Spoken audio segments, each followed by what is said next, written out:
Superbike. 4 As du pilotage. Louis Rossi, vainqueur du Grand Prix de France Moto 3 cette saison. Mike Di Meglio, champion du monde 125 en 2008. Randy Depugné, 118 départs en MotoGP, le meilleur pilote français actuel. Et enfin Philippe Monneray, notre pilote essayeur, ancien vainqueur des 24 heures du Mans. Entre les motos japonaises qui trustent les victoires en compétition et les européennes qui font un retour en force, quelle est la machine la plus rapide?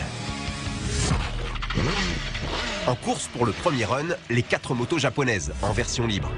La Kawasaki ZX-10R, la Suzuki GSX-R 1000, la Honda 1000 CBR et la Yamaha R1. Par tirage au sort, Louis Rossi se retrouve sur la Kawasaki, Mike Di Meglio sur la Suzuki, Randy Depugné sur la Yamaha et Philippe Monneray sur la Honda.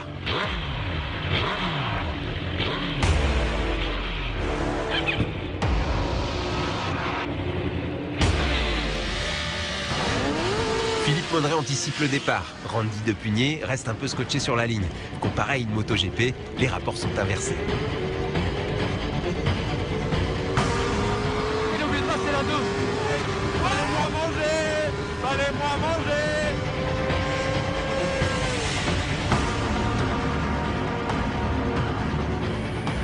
Réglementation oblige, le compteur est bloqué à 299. Mais la Kawasaki avec Louis Rossi à son guidon atteint les 300 km/h et l'emporte assez nettement devant Mike Di Meglio sur la Suzuki. Honda et Yamaha sont en retrait. Et voilà.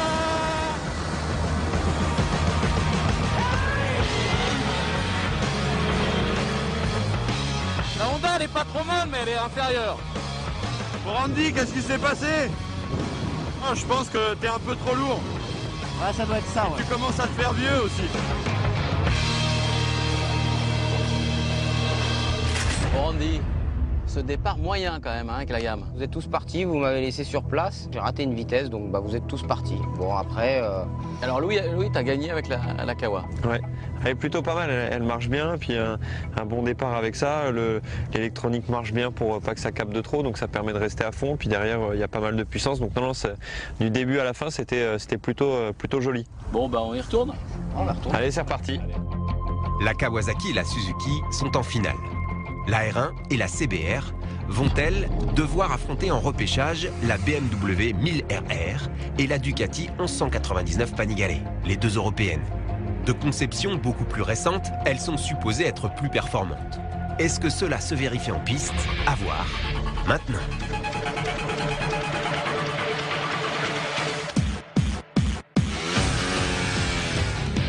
La Ducati se cabre et fait valoir d'entrée son caractère. Plus docile, la Yamaha cette fois attaque fort, mais Randy Depugné avec la 1000RR va très vite mettre tout le monde d'accord.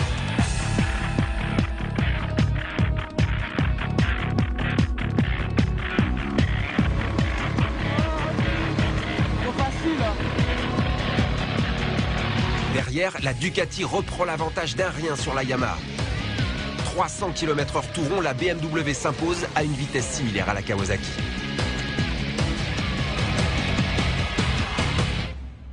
Vous avez vu ce que c'était un pilote MotoGP là? Hein, vous avez compris? Ouais, ça, fais pas le malin. La BMW est en finale. La Ducati est également qualifiée, définitivement éliminée la Yamaha et la Honda, moins puissantes. Place au tirage au sort pour l'attribution des guidons en finale. Eh ben regarde, un bicylindre, toujours comme moi. Fais gaffe parce que sur les départs ça lève un peu. 2-3 c'est Bon, compliqué. Bah écoute, je vais essayer d'avoir les bras. Mike, et vous, quelle moto vous aurez? On va voir ça. Kawasaki. Louis, c'est à vous de tirer au sort la machine pour la finale. La Suzuki. 2000 GSX-R. La BM. Donc plutôt une bonne affaire. Ouais, je pense qu'avec Mike, ça va être serré, on verra. Moi je peux faire un bon départ avec la Suzuki. Ouais, mais le but, c'est d'arriver premier au bout. Et la Ducati, vous y croyez pas? Bah, t'es un peu vieux, Philippe, donc on sait pas, faut voir.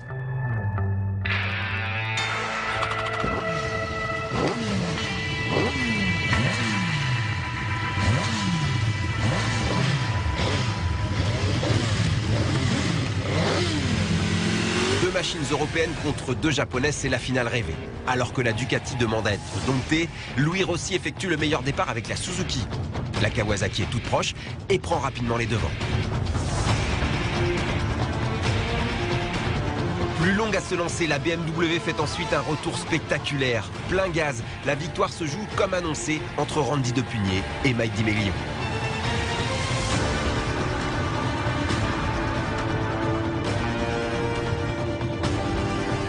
Jusqu'à la ligne, la ZX-10R chronométrée à 301 km/h résiste et s'impose d'une roue.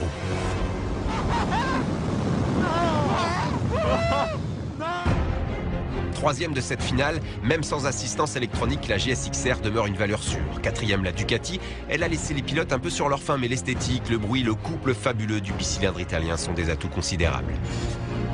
Dotés de toutes les évolutions électroniques issues de la compétition, 2 motos sortent du lot, la BMW et la Kawasaki.